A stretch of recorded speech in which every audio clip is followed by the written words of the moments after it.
আসসালামু আলাইকুম ওয়া রাহমাতুল্লাহি ওয়া বারাকাতুহু। আজ আমাদের আলোচ্য সাবজেক্ট হলো কেস টেকিং এবং ঔষধ নির্বাচনের কৌশল শেখা। আজকে আমরা এই ঔষধ নির্বাচনের কৌশল শেখা এবং কেস টেকিং আলোচনার মধ্যে আজকে যে সাবজেক্টে আলোচনা করব সেটা হলো লাং। হুম? লাং এর ইনভেস্টিগেটিভ কেস টেকিং। অর্থাৎ আমাদের যে ফুসফুস আছে, যেই ফুসফুসের মাধ্যমে আমরা শ্বাস-প্রশ্বাস গ্রহণ করি এবং বর্জন করি শ্বাসকে। তো এই এই ফুসফুসের বা লাংয়ের ইনভেস্টিগেটিভ কেস টেকিং। অর্থাৎ আমি আহ হাত দিয়ে ধরে অথবা যান্ত্রিক মাধ্যমে ইনভেস্টিগেশন করে কিভাবে আমি রোগীর তথ্যগুলো বের করতে পারি বা কি, কি তথ্য আমার থাকতে পারে। আগে থেকে যদি আমি এই বিষয়গুলো না জানি তাহলে কিন্তু আম আমি চিকিৎসক হিসেবে সফল হব না। তাই না? তো চিকিৎসক হিসেবে আমাকে সফল হইতে হইলে আমাকে ইনভেস্টিগেটিভ আ কেস টেকিং শিখতে হবে।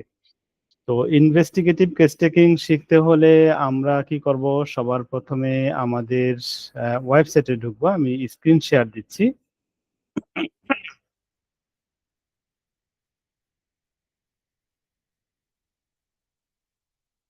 হুম,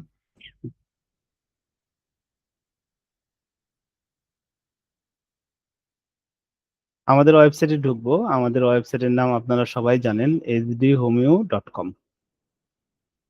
ঢুকে এখানে দেখবেন যে আ হোসাইনি সরি কেস টেকিং ও ঔষধ নির্বাচন এই লেখাটা আছে। এই লেখাটার উপরে আমরা ক্লিক করব।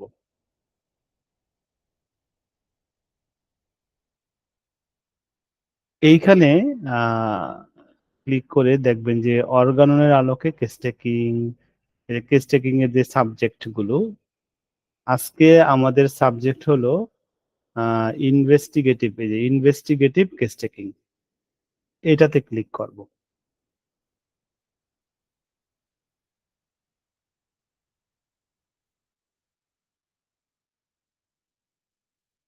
তো investigative case taking a click করার পর আমরা যে সাবজেক্ট গুলো এখানে দেখতে পাচ্ছি আজকে দেওয়া আছে লাং বা ফুসফুসের ইনভেস্টিগেশন।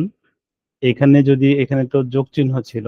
আপনি আপনি যদি এখানে প্লাস দেন, এখানে যত ইনভেস্টিগেটিভ কেস টেকিং আছে এখানে আমরা একটাই তো আছে, তাই না? আ ধারাবাহিকভাবে আমরা যা পড়াবো এখানে কিন্তু আমরা ধারাবাহিকভাবে দিব। হুম? তো ইনভেস্টিগেটিভ কেস টেকিং এর এই যোগ চিহ্নে ক্লিক করার পর আমরা এই বিষয়টা যে দেখতেছি যে ফুসফুসের রোগে আক্রান্ত রোগীদের নিম্নোক্ত বিষয়সমূহ অনুসন্ধান করতে হবে। কি? ফোড়া। এই ফোড়াটা আমরা কিন্তু বুঝবো না। লাঙে যে ফোড়া হইছে এই বিষয়টা পরীক্ষার মাধ্যমে আ বোঝা যায়। হুম? পরীক্ষা কি করতে হবে? আম আমরা এখানে সিটি স্ক্যান করতে পারি, এমআরআই করতে পারি। এমআরআই, সিটি স্ক্যান এবং আ আল্ট্রাসাউন্ড এর মাধ্যমে লাঙের ফোড়া নির্ণয় করা হয়।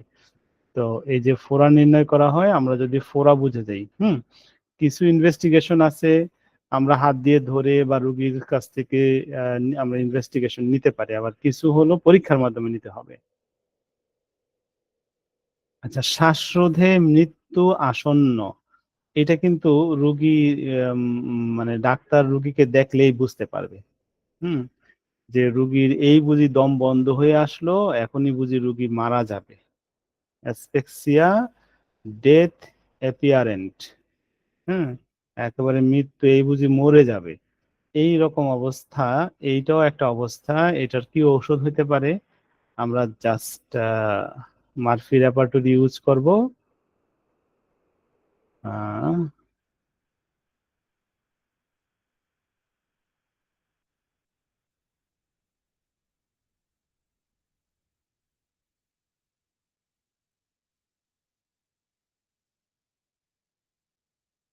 আচ্ছা, আমি রেপার্টরিতে যাচ্ছি। রেপার্টরি লাং অধ্যায়ে যাব। এই যে মারফির, তারপরে অ্যাসফেক্সিয়া। হুম, আচ্ছা, অ্যাসফেক্সিয়া শুধু আমি এএস লিখছি, চলে আসছে। অ্যাসফেক্সিয়া ডেথ অ্যাপিয়ারেন্ট। এটার জন্য ঔষধ এখানে দেওয়া নাই, এটা বলা হয়েছে যে ক্লিনিক্যাল চ্যাপ্টারে যাইতে আর রেসপিরেশন চ্যাপ্টার, এই আবার ক্লিনিক্যাল চ্যাপ্টারে যাইতে বলছে, ক্লিনিক্যাল চ্যাপ্টারে যাই।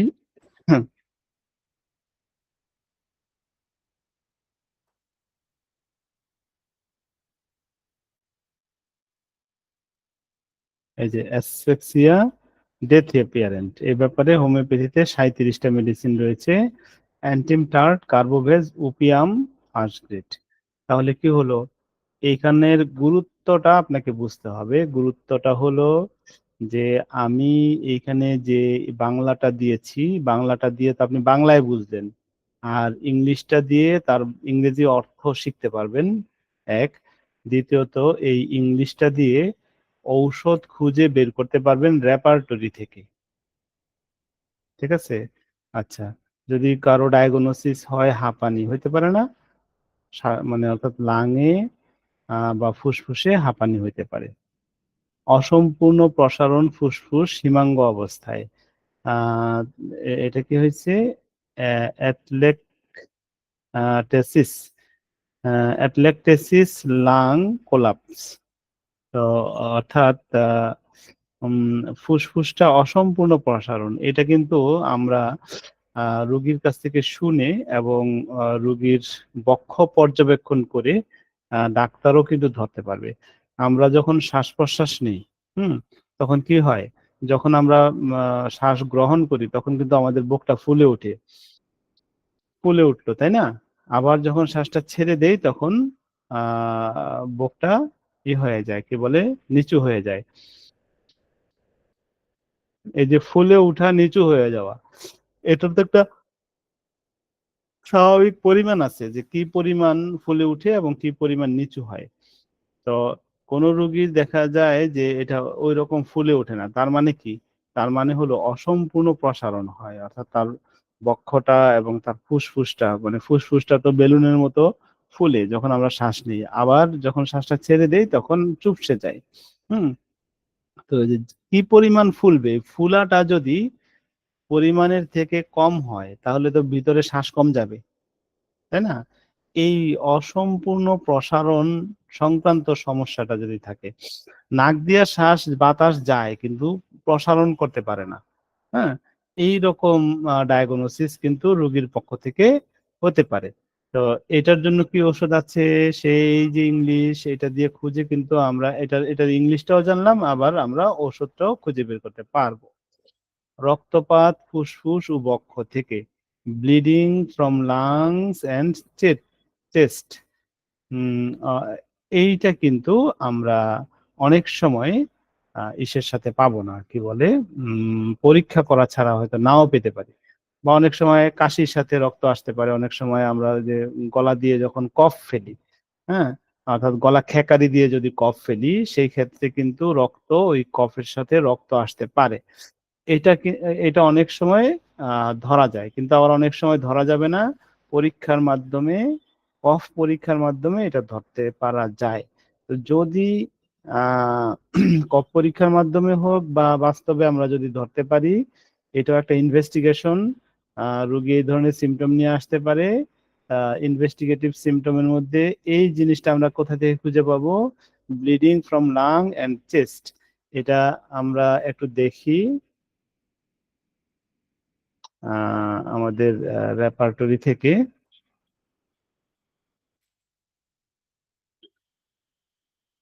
লাং অধ্যায়ে গেলাম, তারপর এখানে ব্লিডিং লিখলাম,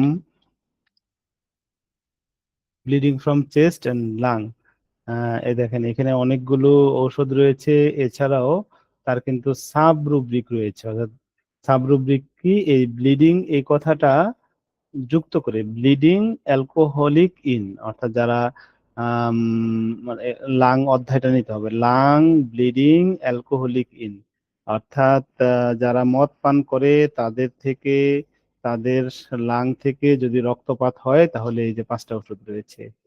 অল্টারনেটিং উইথ রিউমেটিজম, অর্থাৎ মুখ দিয়ে বা গলা দিয়ে রক্ত আসে, লাং থেকে রক্ত আসে, যতদিন রক্ত আসে ততদিন হাত পায়ে ব্যথা থাকে না, আবার রক্ত যখন ভালো হয়ে যায় তখন হাত পায়ে ব্যথা হয়, লিডাম।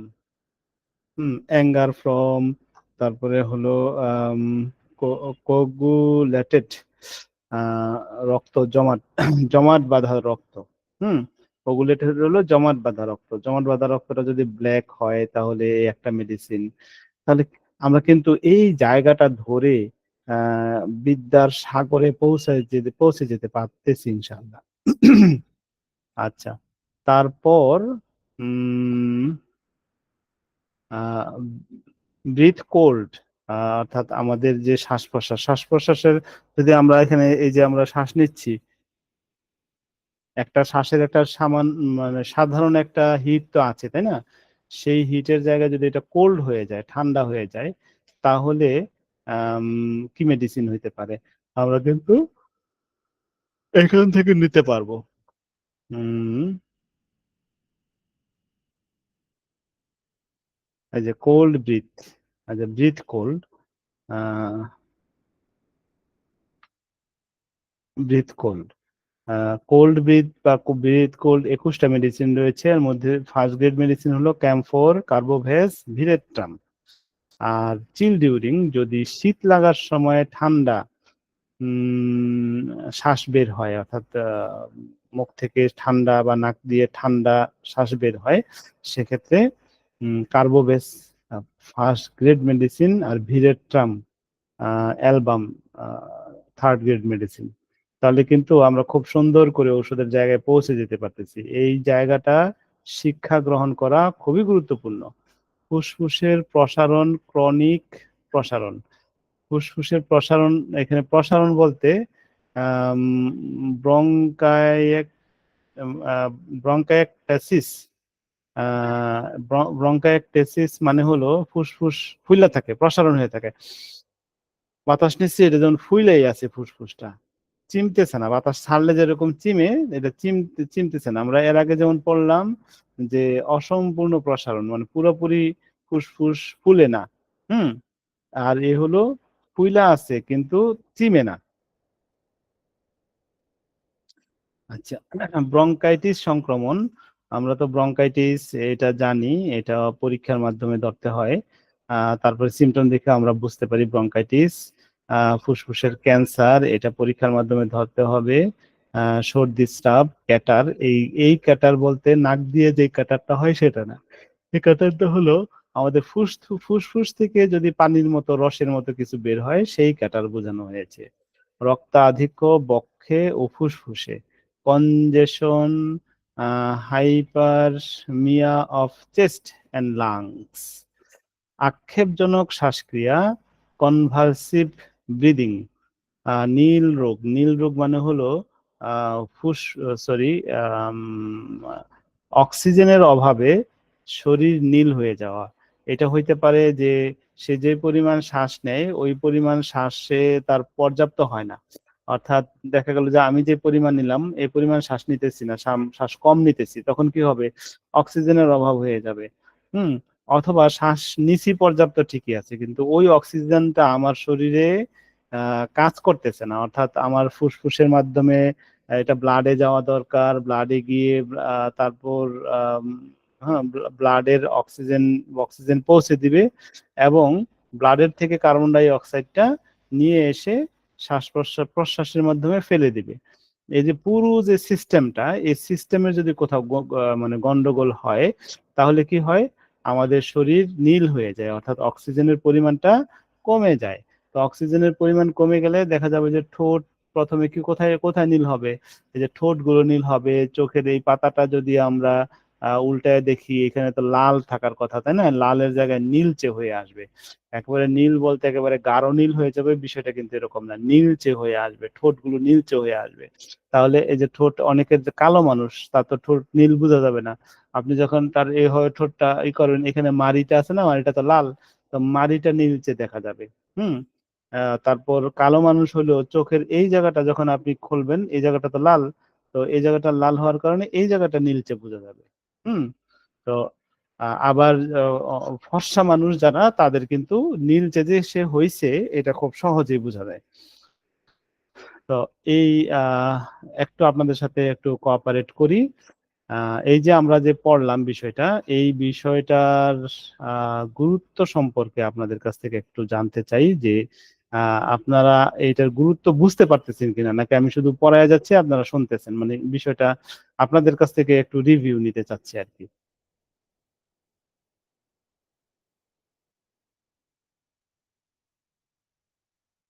আব্দুল সালাম ভাই।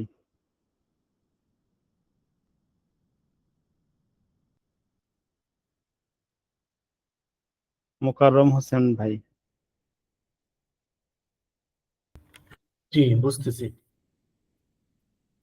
আচ্ছা, এটা আপনি আসলে কিভাবে কাজে লাগাবেন?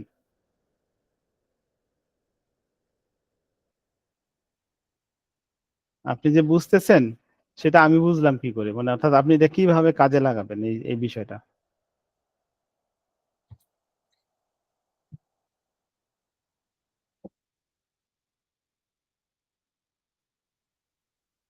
কাজে লাগাবো বলতে মানে একটা পড়া পড়লেন বা একটা বিষয় শিখলেন, এই শিখার মধ্যে শিখাটা তো কাজে লাগাইতে হবে, জি, তখন কিভাবে কাজে লাগাবেন? মনিব খান, আপনি বলেন তো।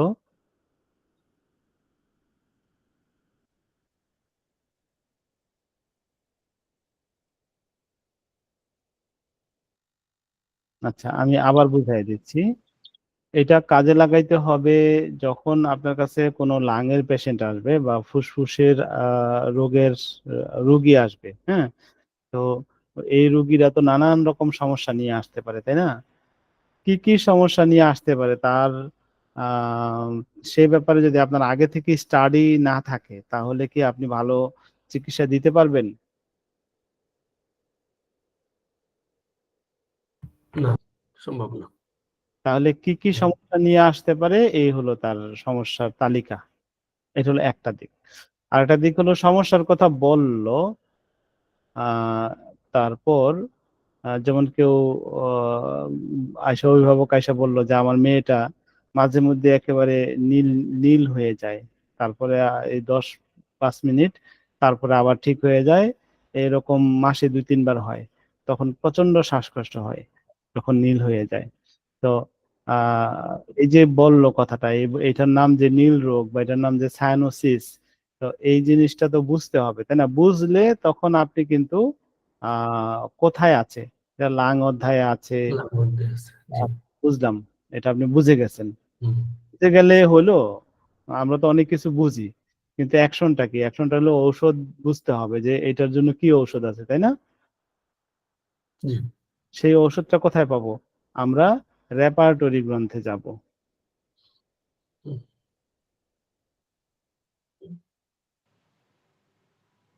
স্যার, এখানে যে আপনার সফটওয়্যারটা আছে এটা কি রাডা নেচার নাকি মারফি? আচ্ছা, সায়ানোসিস, সায়ানোসিস লাং, এই 113টা মেডিসিন। হুম। এটা ফিভার ডিউরিং সায়ানোসিস, অর্থাৎ যদি জ্বরের সময় হয়ে যায় তাহলে 5টা মেডিসিন। ইনফ্যান্ট ইন, শিশু বাচ্চা। শিশু বাচ্চা আমরা কিন্তু ছোটকালে শুনতাম যে নীল হইয়া গেছে, নীল হইয়া গেছে, টাহুরায় ধরছে। আমাদের এখানে যে লাকসামের মানুষ আছে, কি যেন আব্দুল সালাম ভাই, তাই না? আপনি লাকসামের না? জি স্যার। হ্যাঁ। ছোটকালে ছোটকালে শুনছেন কিনা যে বাচ্চা নীল হয়ে গেছে, টাহুরায় ধরছে, জিনে ধরছে, এরকম শুনছেন না? জি স্যার। আর যে জিনে ধরে মানে টাহুরায় ধরে বাচ্চাটা মারা গেছে। হ্যাঁ, তার মানে কি ইনফেন্ট শিশু, একেবারে 1 বছরের কম বয়সী শিশুরা শ্বাসকষ্টে ভুগে তার শরীর নীল হয়ে যায়, অর্থাৎ কি তার শরীরে পর্যাপ্ত অক্সিজেন যায় না। এইটাকে মানুষ কি বলছে? তাকে জিনে ধরছে এবং জিনে তারে নিয়ে গেছে। মানে মরে গেছে। তো আসলে হলো তার এটা রোগ, যদি ইনফেন্টদের হয় তাহলে এই যে মেডিসিন রয়েছে, মেডিসিন আছে, কি কি মেডিসিন আছে, তার সিমটম কি আছে, সবকিছু কিন্তু আপনি জানতে পারতেছেন। তাহলে শিক্ষাটা কি হলো? কমপ্লিট হলো। একটা হলো যে রুগী, লাঙের রুগীর কি সমস্যা হইতে পারে সেই বিষয়টা আপনি জানলেন। জানার পরে কি ঔষধ হইতে পারে, মানে তার তার ইংলিশ ভার্সন কি সেটাও জানলেন। আর এই ইংলিশ ভার্সন দিয়ে আপনি রেপার্টরি থেকে ঔষধটাকে খুঁজে বের করতে পারলেন। তাহলে একসাথে কতগুলো শিক্ষা হয়ে গেল? কমপ্লিট শিক্ষাটা কি হলো, কমপ্লিট হলো কিনা নাকি ইনকমপ্লিট আছে বলেন তো? স্যার কমপ্লিট হয়েছে। আচ্ছা, এই কমপ্লিট শিক্ষাটার জন্যই অর্থাৎ এটা এটা আমাদের এই যে কেস চেকিং এবং ঔষধ নির্বাচন কৌশল যে ক্লাসটা, এই ক্লাসের মূল উদ্দেশ্য কি? এই ক্লাসের মূল উদ্দেশ্য হলো আমরা আহ, আমরা রোগীর কাছ থেকে সরি আমরা একেবারে ফাইনাল ট্রিটমেন্ট করব, তাই না? এখন ফাইনাল ট্রিটমেন্টের জন্য এই সাবজেক্টগুলো কিন্তু আমাদেরকে শিখতে হবে।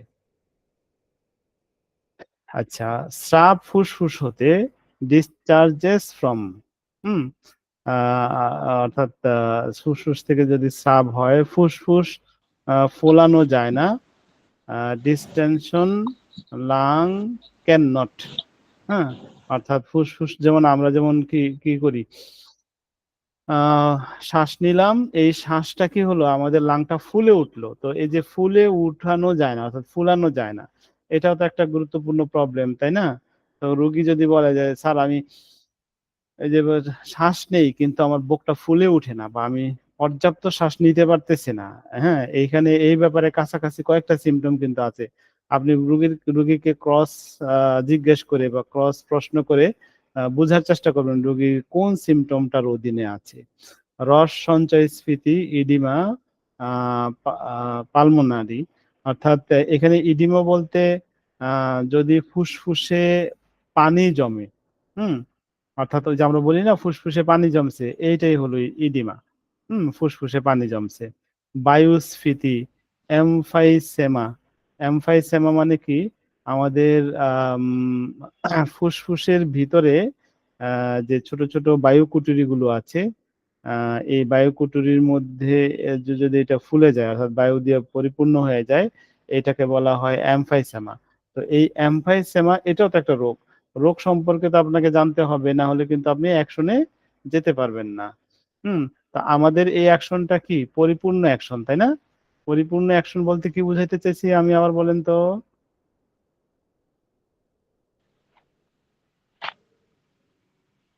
হুম স্যার হ্যাঁ, মানে পরিপূর্ণ অ্যাকশন দিয়ে আমি কি বুঝাইতে চাইছি, আবার বলতেছি, পরিপূর্ণ অ্যাকশন দিয়ে আমি এটাই বুঝাইতে চাইছি যে আমরা লাংয়ের রোগীর কি কি সিমটম হইতে পারে, কি কি ইনভেস্টিগেশন হইতে পারে, সেই বিষয়টা আমরা এখন শিখতেছি, বাংলায় শিখতেছি, ইংলিশে শিখতেছি। তো বাংলায় শিখে আমি মাতৃভাষায় বুঝলাম, ইংলিশটা আমি জানলাম, ওই ইংলিশটাকে ধরে আমি রেপার্টরি থেকে ঔষধ জানবো, তাহলে শিক্ষাটা কি হয়ে গেল, কমপ্লিট হয়ে গেল না? জি স্যার। হ্যাঁ, শিক্ষার মধ্যে কি কোনো ফাঁকফোকর আছে? কোনো প্রকার না, ফাঁকফোকর নাই। আচ্ছা, শ্লেষ্মা নির্গমন, পচনশীল ক্ষত, গ্যাংগ্রিন অফ, যদি লাংয়ের মধ্যে গ্যাংগ্রিন হয় সেক্ষেত্রে আপনার কাছে ওষুধ আছে।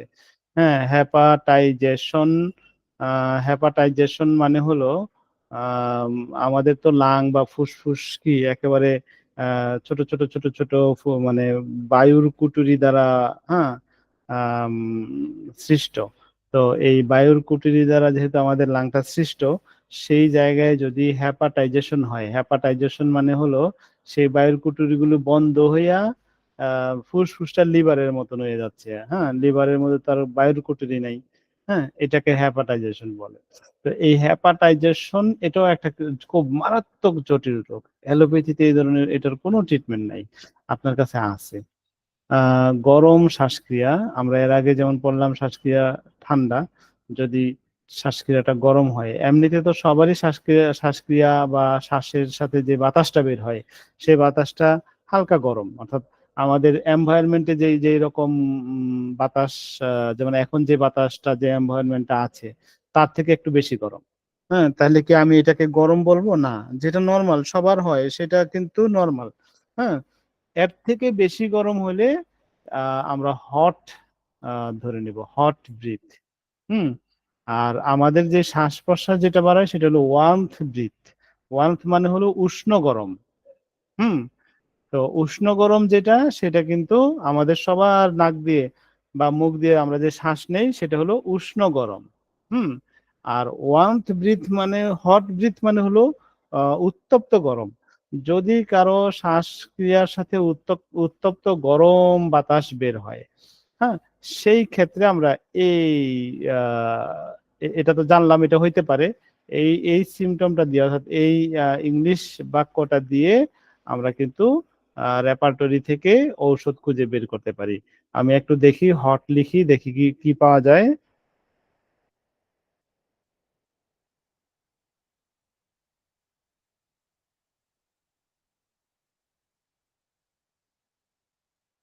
আচ্ছা, ব্রিথ হট।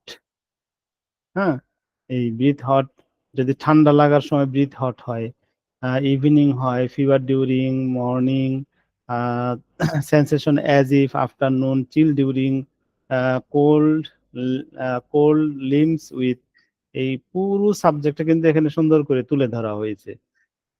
আর এই বিষয়টা আমার কাছে সফটওয়্যার আছে, আপনার কাছে নাই, হ্যাঁ, কষ্ট পাওয়ার কোনো কারণ নাই। আপনারা একটা মার্ফি রেপার্টরি কিনবেন, মার্ফি রেপার্টরি কিনে আপনারা কিন্তু এই এই সফটওয়্যার মানে এই বিষয়টা আপনারা ই করে নিতে পারবেন, ওষুধগুলো এখান থেকে নিতে পারবেন, বা ইউজ করতে পারবেন। আর আমরা এটা নিয়ে কাজ করতেছি, হয়তো 1-2 বছর সময় লাগবে। একটা সময় পরে দেখা যাবে যে এইখানেই ক্লিক করবেন, এই হট ব্রিথ এখানে শুধু জাস্ট একটা ক্লিক করবেন, তার ওষুধগুলো সহ আপনারা পেয়ে যাবেন বা দেখতে পাবেন। সুন্দর হবে না বিষয়টা? সুন্দর হবে। জি হুম, তখন আর আপনার রেপার্টরি না কিনলেও হবে। প্রদাহ, ফুসফুসের প্রদাহ, ইনফ্লামেশন লাং, উপদাহ শ্বাসনালীতে, ইরিটেশন এয়ার পাসেজ, ঝিল্লি মেমব্রেন, বিকৃত শব্দ ফুসফুসের, মারমার, ফুসফুসের, যেমন আমরা শ্বাস নেই, শ্বাস নিলে শ্বাসের একটা শব্দ আছে না, এই শ্বাসের শব্দটা যদি বিকৃত শব্দ হয়, হ্যাঁ, অর্থাৎ যে শব্দটা সাধারণত যেমন গড় করা, এটা কিন্তু বিকৃত শব্দ না, মারমার না। হুম, গড় শব্দটা হলো র্যাটলিং। তো র্যাটলিং আছে এখানে, র্যাটলিং না থাকলে ওইটা বুকের ভিতরে অর্থাৎ চেস্ট অধ্যায়ে গিয়ে র্যাটলিং পাবেন। হ্যাঁ, তো মারমারটা কিন্তু র্যাটলিং না, গড়গড় না। এটা এটা মারমারটা এমন হবে যে কখনো র্যাটলিং, কখনো হিসিং, কখনো উইশিং, হ্যাঁ, এক এক সময় মানে কয়েকটা সাউন্ড একসাথে মিলে একটা বিকৃত সাউন্ড হয়ে যায়। হ্যাঁ, তো এটাকে বলা হয় মারমার সাউন্ড। যদি ফুসফুসের পক্ষাঘাত অর্থাৎ লাং এর প্যারালাইসিস হয়, অর্থাৎ লাং কাজ করতেছে না, হঠাৎ করে থেমে গেছে, হ্যাঁ, এই এখন যদি 100% থেমে যায় বা 100% এরিয়া লাং এর, লাং তো আমাদের দুই পাশে দুইটা, এখন ডাক্তার বলল যে ডান পাশেরটা প্যারালাইসিস হয়ে গেছে, বাম পাশেরটা ঠিক আছে, তার মানে কি আপনি একটা হাত দিয়ে শ্বাস নিয়ে মোটামুটি বেঁচে আছেন। হুম, তখন ডাক্তার কি করবে, হসপিটালে ভর্তি করে অক্সিজেন দেওয়ার ব্যবস্থা করবে, আপনি মোটামুটি বেঁচে আছেন। তো সেই ক্ষেত্রে অ্যালোপ্যাথি ট্রিটমেন্টে কাজ না হলেও হোমিওপ্যাথিতে কিন্তু কাজ হতে পারে। আর যদি দুইটাই প্যারালাইসিস হয়ে একেবারে বন্ধ হয়ে যায় তাহলে কিন্তু আপনি মারা যাবেন। প্লুরিসি রোগ সংক্রমণ, নিউমোনিয়া সংক্রমণ, শ্বাসরোধ হওয়া, শ্বাসরোধ মানে হলো সাফোকেটিভ। সাফোকেটিভ কোথায় হইতে পারে? সাফোকেটিভ হইতে পারে আপনি একটা বন্ধ ঘরের ভিতরে ঢুকছেন, সেখানে দম বন্ধ হয়ে আসতে পারে। তারপর অনেকে ক্লোস্ট্রোফোবিয়া আছে, হ্যাঁ, অর্থাৎ দরজা জানালা সব বন্ধ, সে তার মধ্যে একটা শ্বাসরোধ অনুভূতি। হুম, তো সাফোকেটিভ হলো যে কোনো কারণে দম বন্ধ অবস্থা যদি তৈরি হয়, হ্যাঁ, তাহলে এটাকে সাফোকেটিভ বলে। সুরসুর করে বাতাস চলাচলের রাস্তায়, টিকলিং ইন এয়ার প্যাসেজ, হ্যাঁ, অর্থাৎ অর্থাৎ আমরা যে শ্বাস প্রশ্বাস নেই তার তো একটা বাতাস, যেমন আমরা যদি নাক দিয়ে শ্বাস নিই, এই পুরো রাস্তাটা নাক থেকে শুরু করে আমাদের ফুসফুস পর্যন্ত পুরো রাস্তাটার মধ্যে যদি সুরসুর করে, অর্থাৎ শ্বাস নিতেছি, শ্বাসের কারণে যেমন সুরসুর করা তো বুঝেন, হ্যাঁ, যদি সুরসুর করে তাহলে এটাও একটা কমপ্লিকেশন। তো এই কমপ্লিকেশন, এই কথাটা তো রুগী এসে বলতে পারে। তো যদি রুগী এসে বলে তাহলে কিন্তু আমরা এই মেডিসিন বা এই সিমটমটা ধরে ঔষধ খুঁজে বের করতে পারবো ইনশাল্লাহ। টিউবারকলস, টিউবারকলস হলো ফুসফুসের ভিতরে যদি ছোট্ট গোটার মতো হয়, সেটা যদি টিউবারকুলোসিস না হয়, হুম, অর্থাৎ মানে ফুসফুসের ভিতরে ছোট গোটা, এটা টিবি রোগ হইলেও হয়, আবার এমনি গুটি হইলেও হয়। যদি টিবি রোগ না হইয়া গুটি হয় তাহলে এটাকে বলা হয় টিউবারকলস। হুম। আর যদি টিবি রোগ হয়, হ্যাঁ, তাহলে টিউবারকুলোসিস। এই দুইটা বিষয় বুঝতে হবে, টিউবারকলস আর টিউবারকুলোসিস এর মধ্যে পার্থক্য আছে। ক্ষত ফুসফুসে, যদি ফুসফুসে ক্ষত হয়, আলসার ইন লাং, তাহলেও কিন্তু আমরা এই সিমটমগুলো ইউজ করতে পারি। ফুসফুসের অনুকম্পন কানে শোনে ও প্রত্যক্ষ স্পর্শ করে। আচ্ছা, ফুসফুসে আমরা যখন শ্বাস নেই এবং শ্বাস ছাড়ি, আমাদের ফুসফুসের ভিতরে তো একটা অনুকম্পন হয় যেটা আমি শুনতে পাই না। এমনকি আমাদের হার্টটাও কিন্তু হয়, কি বলে, কাঁপে। মানে রিদম হয়, ডিপ ডিপ ডিপ এরকম হতে থাকে।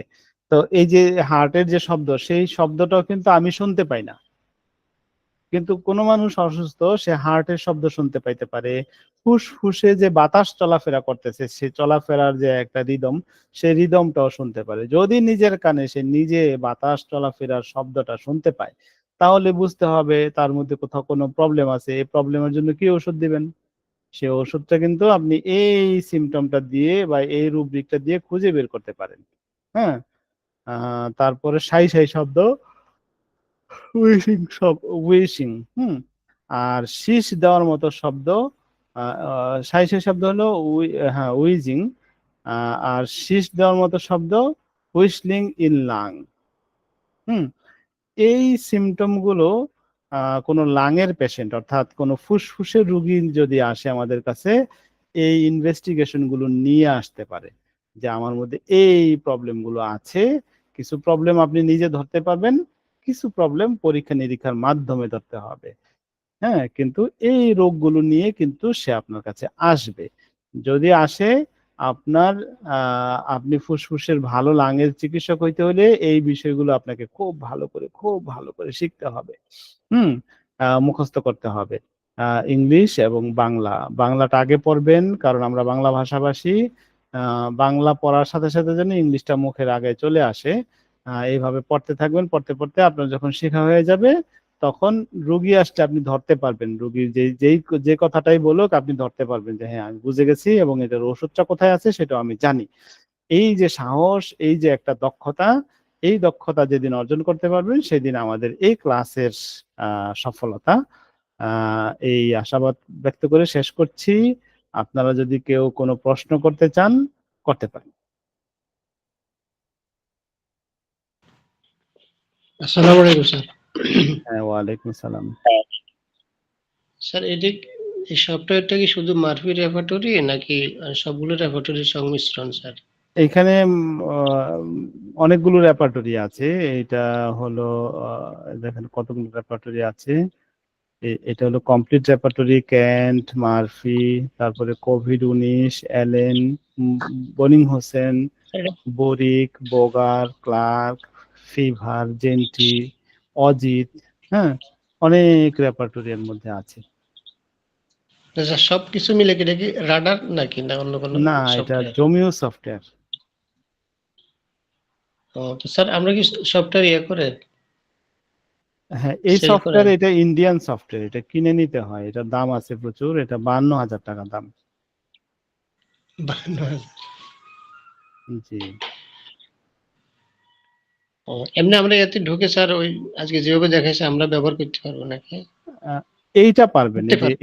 এইটা আমাদের ওয়েবসাইটে যেটা আছে, এটা আপনাদের শেখার জন্যই তো দিয়েছি। আচ্ছা স্যার, জি ধন্যবাদ স্যার। আসসালামু আচ্ছা, আলাইকুম। ঠিক আছে, থ্যাংক ইউ। তাহলে আজকের ক্লাস এ পর্যন্তই। সবাই ভালো থাকবেন, সুস্থ থাকবেন। আসসালামু আলাইকুম ওয়া রাহমাতুল্লাহি ওয়া বারাকাতুহু।